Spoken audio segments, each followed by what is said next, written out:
Hey Kev, let's follow this trail over here. This looks like there might be something waiting down there. All right. Hey, wait a minute. Do you hear that? Yeah, I thought it was just me. What the heck is that? I don't know what that is.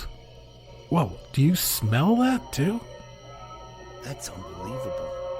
Hey, look. What the? Hey, look, those branches are moving over there. What the heck is that? Holy cow, is that what I think it is?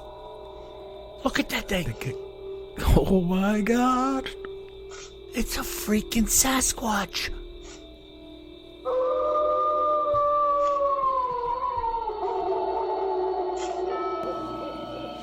Welcome to the Bigfoot Terror in the Woods Sightings and Encounters podcast. I am your host, W.J. Sheehan, author of the series of books, Bigfoot Terror in the Woods, Sightings and Encounters.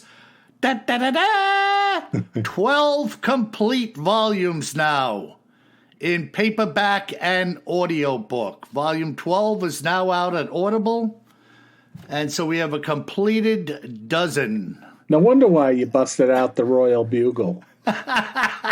Let's hear it again. Let's hear it again.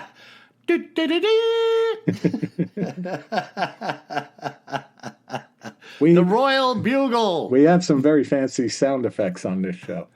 Oh, yeah. And as you can hear, my brother and co-host, KJ Sheehan, has jumped in with me. Kev, how's it going, bro? I'm doing all right. And as you know, Bill, and a little apology to the folks out there listening, more than apologizing for the general podcast that we do each week. This week, I'm actually out on the road and not in the normal home recording studio and don't have all of the same equipment. So if you hear some background noise in that, I apologize, folks. I'm just out there looking for Bigfoot.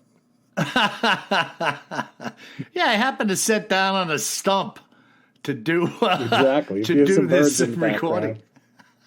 Hopefully you don't hear anyone asking to borrow my telephone. Hey, listen, Kev, as we get going today, I got to fill you in and the listeners on some creep. Oh, boy. Yeah, now this is legit creep. Somebody who's a good friend of mine, formerly a coroner, an investigator of death and the macabre and whatever comes their way. Came across a story. I don't want to let on too much where this was. I don't want anybody to get in trouble, or so I'm certainly naming nobody. It was in the Southland. And this is very recent. A individual went for a walk. They knew where the person was going. Never returned. Never got to where they were going. So went out to look for her, found her. It was reported locally. So this was not something that was swept under a rug. It was known by a lot of people who were watching, listening to news and whatnot. My buddy, hearing it, suspected something else, shall we say. The report was killed by a wild animal, kind of sweeping it aside that, others have been killed by animals. Be careful when you're hiking, etc. He had gotten together with a friend who is still active in the business, shall we say. And the conversation was that the individual had been pulled apart. My buddy commented, I saw it. Definitely not anything a black bear would have done, or a, mountain lion, panther, whatever might be on the prowl. The person had been literally limb from limb. So anybody can make what they want of things like that. But again, when we talk about things being found, bodies in trees, torso, The old bone pile story where the lower limbs were taken off, and looked like a pipe was driven through the head.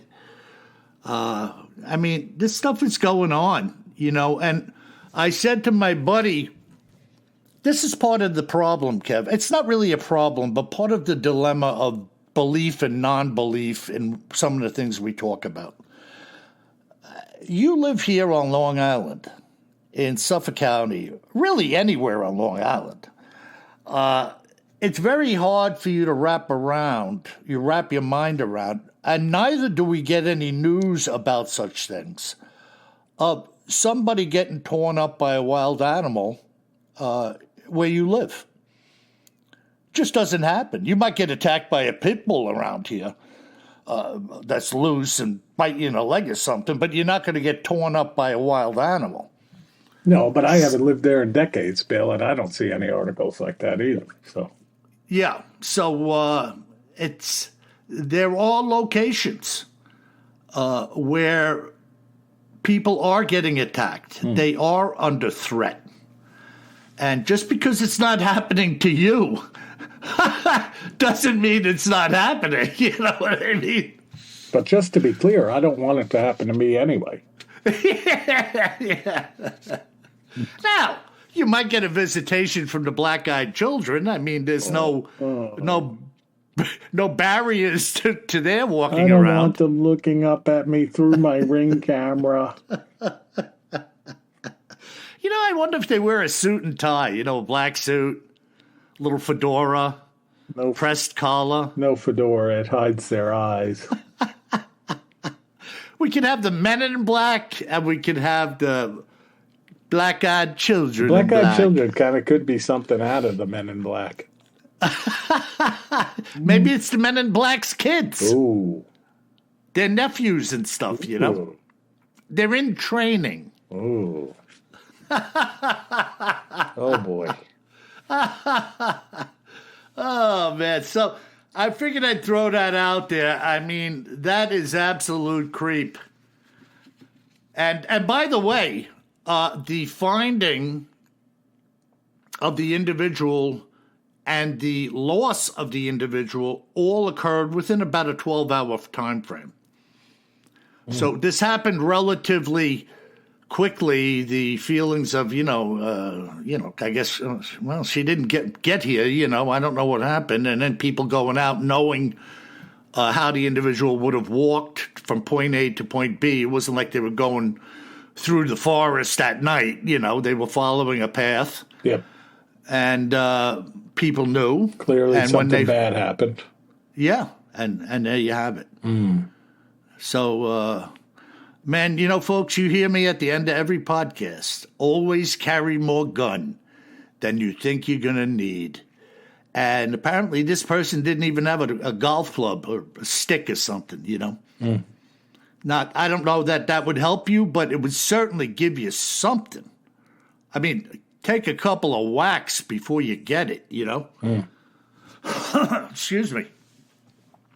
So there you have it. Anyways, Kev, all of that to ask you, what's in cryptids in the news and other oddities? Yeah. So we're going to go to the newspaper, and specifically to the Delta Discovery newspaper from Western Alaska.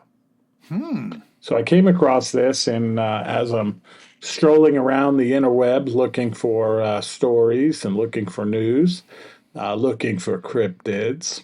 And it's a pretty cool newspaper, the Delta Discovery. And they have and it's from really rural Western Alaska. So not out where like the Aleutian Isles are, but where like the fat part of the state is in the west. So kind of the upper west, I would call it. Did you say we're the fat people in the state? No, that's not what I said. Oh. And I was going to say, how would you know? I don't know. But so they have this tradition in the newspaper where they print stories on a regular basis that come in about the hairy man. Oh. It's pretty interesting. And then each story that they print, they have someone that's like a sketch artist, and they draw like an illustration to go along with the story.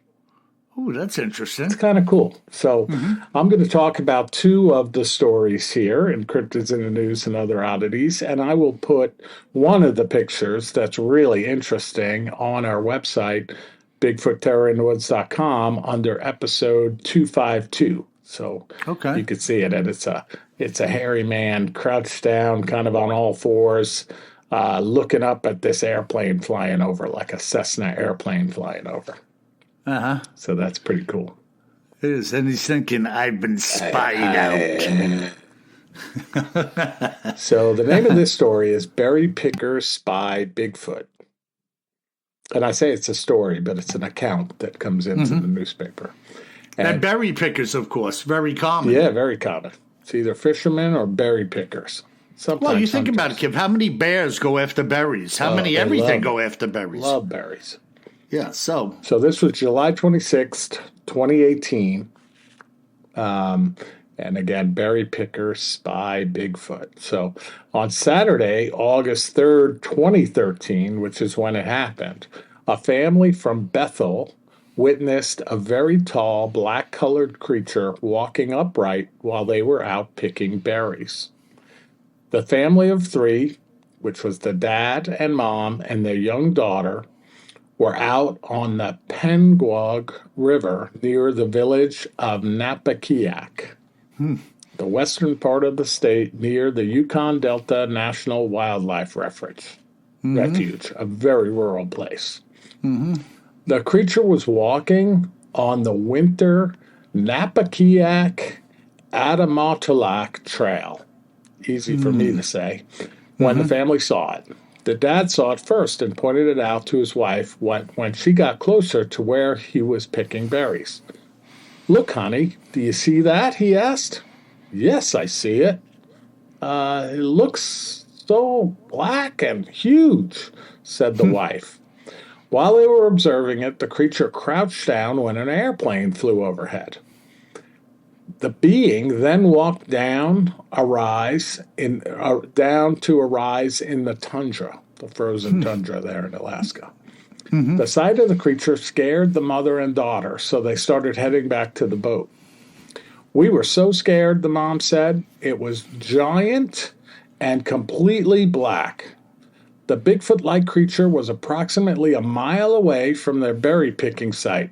It did not look like a human person because a person from that far away would not look so big, and it would not be completely black. The creature was significantly large, even at a distance. The sighting occurred at around 6:30 p.m., right before a torrential rainstorm hit the area. Wow. Pretty cool little story, right? Yeah, Kev, and you know, at a distance, when you see a Bigfoot, the profile from any angle, particularly if you get something from the back or the front, looks unlike any human and unlike any human wearing any type of clothing you could imagine. Yep. I mean, you put a guy in a full-length Carhartt suit and stand him in front of you at 100 yards, it doesn't look like a Bigfoot. You know, it just doesn't. It looks like what it is, a big monster creature. 100%.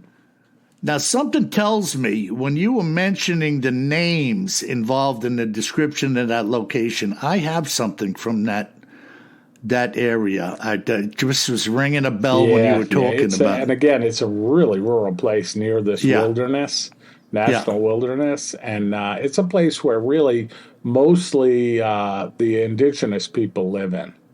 Yeah, I was going to say, were these indigenous people? Yeah, it's not a tourist spot. Yeah. So what I had came from some Indian folk up in that region. I can't put my mind on what it was, but the names ring a bell. I'm certain something went on over there. Interesting, though, berry picking. I've had a number of accounts involving the picking of berries or being around berries. Yeah. So they just it's a great food source for man or beast. So No doubt about it. Wow, that's good. And this is the Delta News? It's called I want to get this right again. Let me look at my notes here. That's The all right. Delta Discovery newspaper. The Delta Discovery. And you can Google it and see the sketches and stuff. But I'll put it up on the website. Mm-hmm. And so then the second story that I found that was kind of interesting, same place,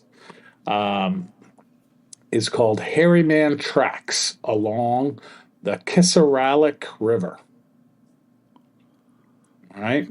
So this sounds to me, Kev, like this is a regular topic of discussion It's up in the there. paper like every couple of weeks. They put a story, and it doesn't mean that the story happened that week, Right. but they put them in. They could have happened that week, Right. It's just people coming forward and sharing. Yeah, it's just a part of their daily life up there, so they have these stories. So this one goes that several years ago, a group of fishermen came across an unusual set of footprints along the Kisaralik River. The people were unable to determine what made the footprints, but they were large and were at least 6 feet apart. And they write, an ordinary man's footprints are generally about 3 feet apart, based on your height, right? Even local people were unable to determine what made the prints. And they say little known when they found these, and still today, is known about the Harryman people. And Bill, in that part of Alaska, that's what they generally call what we would call Sasquatch or Bigfoot. They call it the Harryman. And the people that did know something about the Harryman people, few of them would speak to anyone about it. Yeah. Right?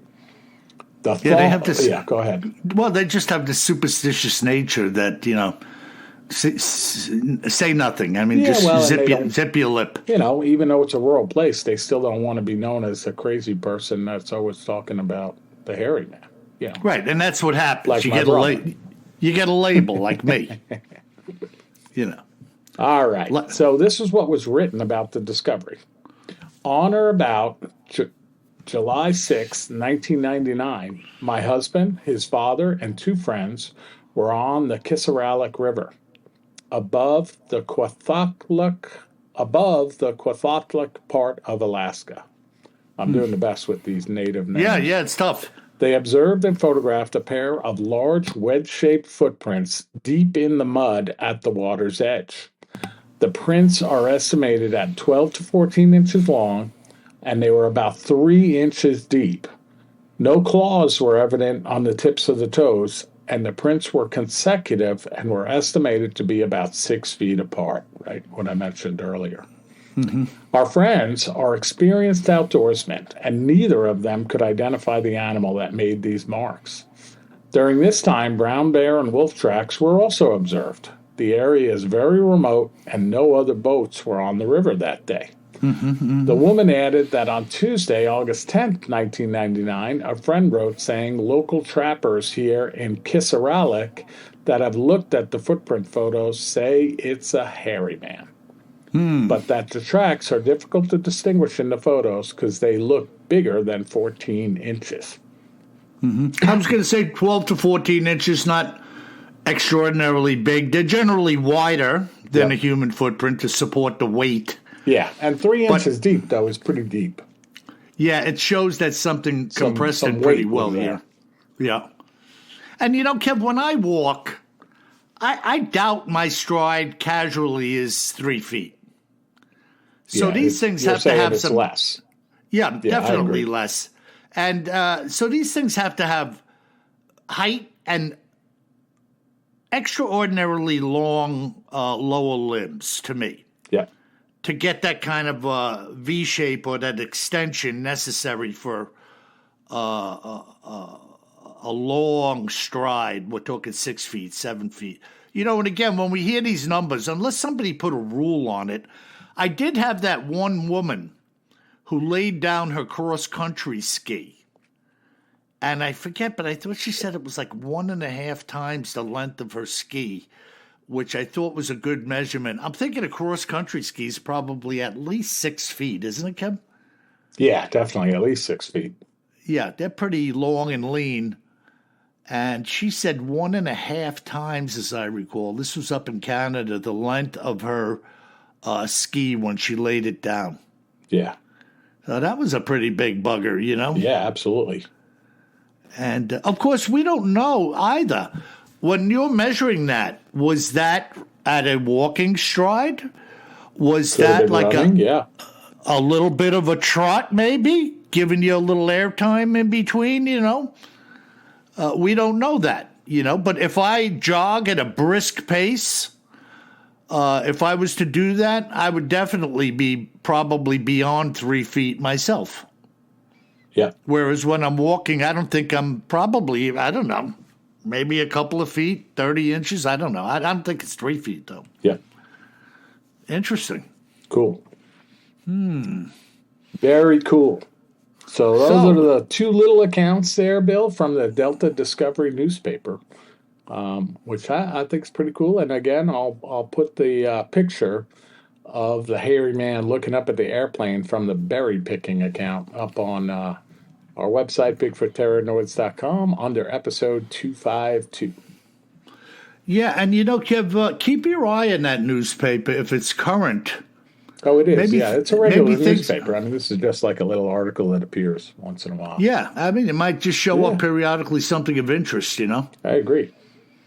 And by the way, you know, if you're up in that region, folks, and you've seen something, you can contact me personally and talk to me about it. I'd love to hear from you. Yeah, we do have a lot of listeners up in Alaska. Yeah, so BigfootTerrorInTheWoods.com. And by the way, if you're a hairy man and you're listening and you want to reach out to us, you know, right? I'm sure you could get your mitts on a phone.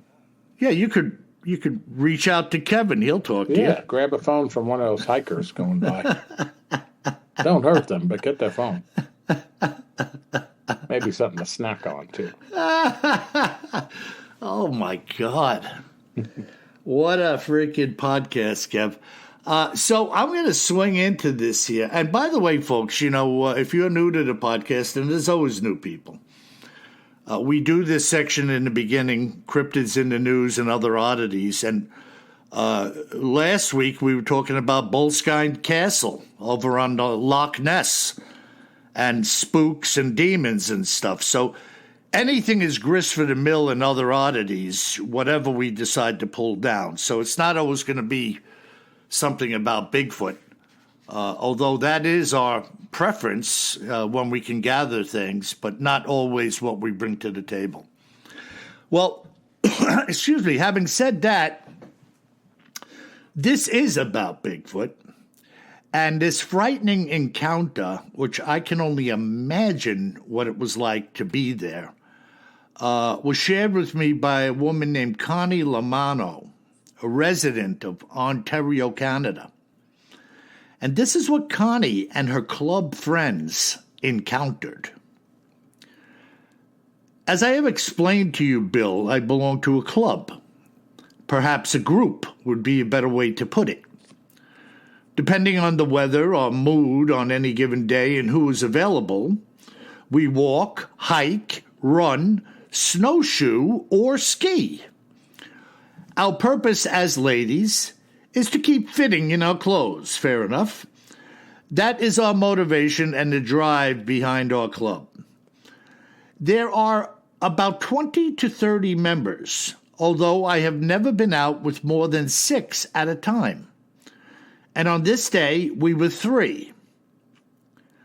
I must say, I do not hold it against any of them for not joining us if they could have. The day was windy and frigid, and we were going snowshoeing near Dorcas Bay on 3 fresh feet of snow. Quite a snowstorm. This would not be the day for the faint of heart, no matter how far we went before calling it quits. The 3 of us were athletes, and we were the group's core, most of the others being more fair weather enthusiasts. So we were about 2 miles into the trail at the time, the wind howling through the treetops, blowing snow from the boughs, swirling around us like a blizzard, even though the storm had subsided overnight. Are you getting the picture? I was setting the pace, thinking it was absolute madness to be out here under these conditions in the woods.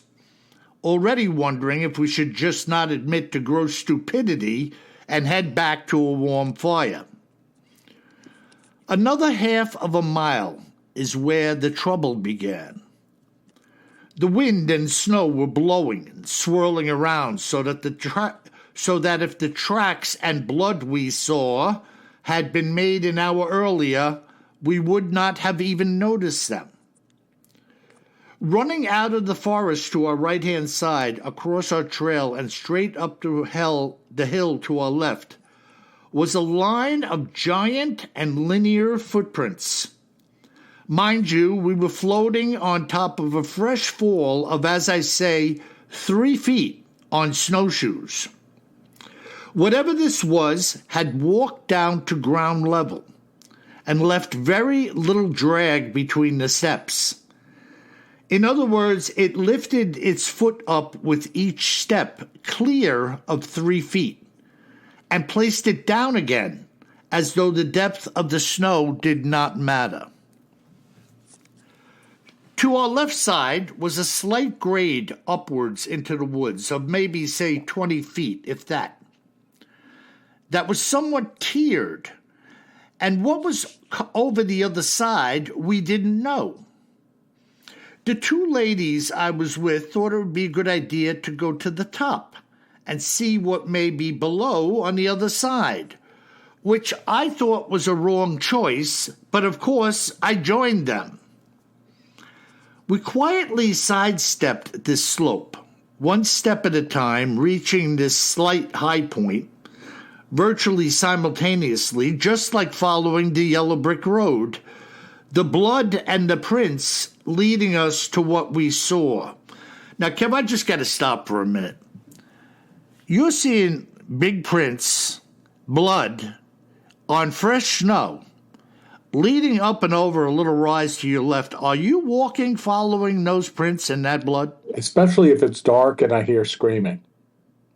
That would be the come on for you. You'd want to go. And if I didn't have any weapons and I was feeling cold. Who needs weapons if your name is Kato? Not now, Kato. Kato, I know you're in here. So, we are now standing in complete silence, staring down a meandering corridor in the pristine snow, with the trees rocking and swaying over our heads, clumps of snow falling around us and pelting us. The only interference was the hundreds of gray tree trunks scattered throughout the woods. About 200 feet or more following the tracks in blood, there appeared to be a massive mound of fur in the trail, but it did not make any sense. How could something drag something else bleeding, have died itself, falling in the snow, and where was the victim that had been bleeding? This is all what they're trying to wrap their minds around in the moment. Yeah, put the puzzle back together. Yeah. So these tracks were in a straight line, and whatever had been dragged was alongside them. Now the drag marks had ended, as well as the blood, and we see this mountain of fur in the middle of the trail. Speaking for myself, and more than likely the other women at the time, I was trying to process the data when I saw the hind section of a whitetail, talking about a deer here, flipping open like the cover of a book, alongside of this mound of fur as the mound came to life and sat up straight. It looked like a gorilla sitting in the snow from the rear. I knew the other thing was a white-tailed deer because I saw the tail, the rump, and the hind legs in front of this animal. We looked at each other, neither of us able to speak, as this beast now leaped to its feet and turned to face us in one motion, the deer now left lying in the snow. It barked at us, which is to say it made a sound that was tough to describe. But Patty screamed. Now, we have snowshoes on, and we're in 3 feet of snow. We are not running anywhere, Bill. As this thing took about 4 rapid steps in our direction, and I'm telling you, I thought we were dead like the deer on the ground. Thanks be to the good Lord above. As quickly as that happened, it turned, grabbed the deer from the snow, and ran, not walked, into the forest. You want to talk about being frightened to death. You have no idea how we felt. Immediately, we turned and hightailed it out of there as best as we could. None of us had given a wink to the existence of Sasquatch before that day. At least to the best of my knowledge, anyway. But there it was, a substantial snow-covered monster. This creature was about 9 feet tall and as wide as my Corolla's trunk. And the deer was no fawn. It must have been 150 pounds or more itself. When we arrived, it was just sitting down, apparently, for a bite of its kill. I don't know how it even knew we were there. So far behind it was all of the noise from the wind in the trees. But the way it jumped and turned, it knew all right, it knew. Nothing is the same anymore for any of us after having had that experience. I have moved personally 50 miles away to a different part of Ontario, hoping they do not live there too. But who knows? Whoa. Yeah, but who knows? Oh, you better be living in downtown Ottawa if you're 50 miles away, because if you move 50 miles away in the country, they're probably still there. Well, this is the weird way of people's thinking, Maybe I'll go to another neighborhood and they won't bother me there, But can you picture these ladies? I mean, I'm telling you, man. Look, I understand you want the outdoors, you want your exercise, you want this and that, man, but carry something. I mean, you got to have protection, Even if you're a damn good fighter, it's still better to have a big freaking Arkansas toothpick at your side or, something, man. Yeah. Just give me a break. You don't just freaking go out and just wander around in the woods and hope nothing happens. I mean, I don't anyway. So Yeah, I no, know I there's hear plenty of people who do, but I don't. I hear you. But Dorcas Bay, snowshoeing. 3 feet I of get snow, it. man. That's a lot of snow, too. And I get it, Kev. There are people out there that just like to test themselves against the elements. I understand. Well, when you live in a really rural place, Bill, there's not a lot of other stuff to do. Yeah. Yeah, you just want to get out. Get feel out, it. get some fresh air, and when there's 3 feet of fresh snow, you go and snowshoeing. Yeah, feel the juice, the wind. Yeah. It's a wild and woolly day, sunshine and, I mean, snow they probably don't whirling have a around. health club down the street, 7-Eleven, stuff like that. Yeah, so let's go out and see if we can pick a fight with a freaking Harryman. Yeah, Hey, follow a blood trail. Yeah, seems good. Big footprints, blood trail. Let's see where it goes. Yeah, come on. Hey, look at those kids with the black eyes. Let's follow them. Yeah, let's see. Oh, you want to use our phone? No problem. No problem. Come on over, you You little bastard. you should have came to our house. We would have let you in. Oh, don't you worry. We'll be in your house. Hey, you're kind of cute. Hey, by the way, I don't know why this just popped into my head. They just pinned that Gilgo Beach killer with another 2 victims. I saw that, yeah. Yeah. Rex Newman. and Harryman, whatever his name is. And what a piece of garbage. Yeah. But they right over in Manaville, Kev. They found some bodies over there. They were snooping around. So this guy has been he was all over the place. And, they're nailing this guy down to the deck. And every time you turn around, they got evidence galore, It's just so horrific when I hear about it and I think about it that, years ago when I worked for the company from which I retired, there were rumors. You remember Long Island Avenue? Yeah. Okay, so Long Island Avenue ran a long way. And there were patches along Long Island Avenue where there were very few houses. And certainly an area you could pull over and do a dump if you had to, And there was a rumor back then that they were finding bodies in locations out on Long Island Avenue. And I had heard that secondhand from somebody who knew a cop. And they had just told them, so they mentioned it to me, and I was like, ugh. These freaking creeps. That's why, folks, you got to be prepared. I don't care if you're snowshoeing, wandering around, you're on a dark road, changing a flat, whatever. You just got to watch your butt because, there's stuff out there, man. And, you never want to become the victim. No. So trust your sixth sense. Get on out of there. Yeah, 100%.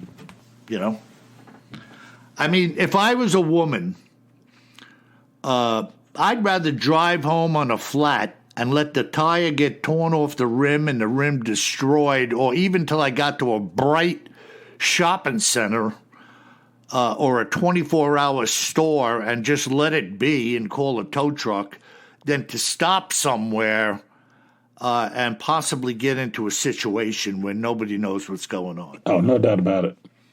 So it's only money, folks. It's only money. Yeah. Oh, great podcast, Kev. What have we got in our listener mail today? Good stuff. Yeah, we got some good listener mail, Bill. So the first one comes in from Chelsea. And she says the subject is a Bigfoot rendezvous in Pocatello, Idaho. Yeah. And she says, hello, William. Chelsea, what about me? Yeah, what about Kevin, Chelsea? My name is Chelsea. I work for Brandon Tennant at SasquatchPrints.com. Every couple of years, we put together a Bigfoot convention. This year, it falls on July 26th and July 27th. We do this for fun and to share our collective interest in the massive biped. But we also do this for Dr. Jeff Meldrum, allowing him a chance to talk from the comfort of his hometown. Uh-huh. I unfortunately cannot attach our poster to this format, but if you visit our website, it's on the home page. Instead, for your convenience, we'll tell you who all of our guests are this year. Dr. Jeff Meldrum, Michael Freeman, David Ellis, Mark Michelle, Nico Spadafora, and Squatch America. However, the main reason I'm contacting you today is to find out how much it would cost for you to do a shout out on your podcast for the event. Right now, we are a quarter of the way to our goal and can really use the help. Thanks in advance, Chelsea. So I guess I should have negotiated better, Bill, right? Not read it out before we talked about how much it would cost? Well, maybe next time we'll get the money. We'll get the order right? Yeah, I don't know. We're not too good at this business, but Chelsea. Mainly not because I read it out on the air, but mainly because you left me off of the email. Maybe you could send me a poster.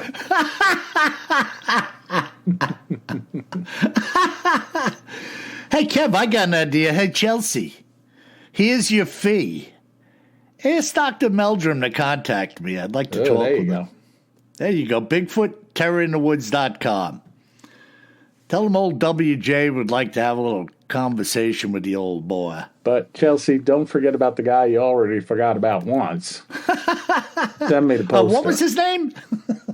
Send me the poster, Chelsea. All right, and our next email comes in from our good friend out there in the world who goes under the alias Fox Moulder. Yeah, who is this Fox Moulder character? And the subject is Bigfoot sightings for South Carolina on the website was reported in Fort Jackson in Richland County in the fall of 1964. And he writes, one of the earliest recorded Bigfoot sightings for South Carolina is reported in Fort Jackson in Richland County in the fall of 1964. The report was made by a man in the U.S. Army on a training mission for escape and evasion. The report states the man ended up alone in the woods at night with no moon. Yeah, I think I got to look that one up. Maybe we'll cover that in the future, Fox. Yeah, check it out, Fox. Yeah, we'll do that. And now listen, cops. Listen, Fox. We could use you, and we will use you. We may even abuse you, but we need some legitimate information. So once we find out that the Fox is pulling our leg, no, that sounds legit. I don't know. Yeah, I'm sure. But we'll research it. We'll research it. Yeah, we'll check into it. I mean, Fox, I read your stuff because your name is Fox Moulder. Or at least your alias is.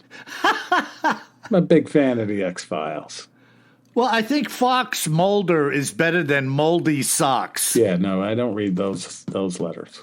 If he contacted us and said, "Hi, WJ and KJ, this is Moldy Socks coming to you from, Texarkana," I don't think we'd be reading those emails. Probably not.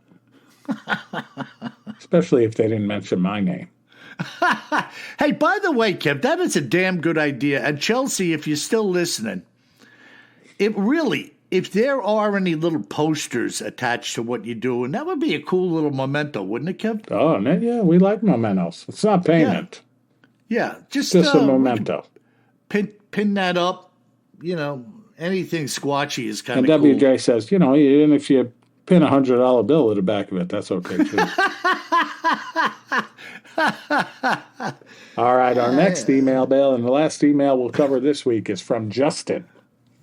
And Justin says, I love the show. WJ and KJ, you gents do such a great job on the show. The absolute best podcast. I love it.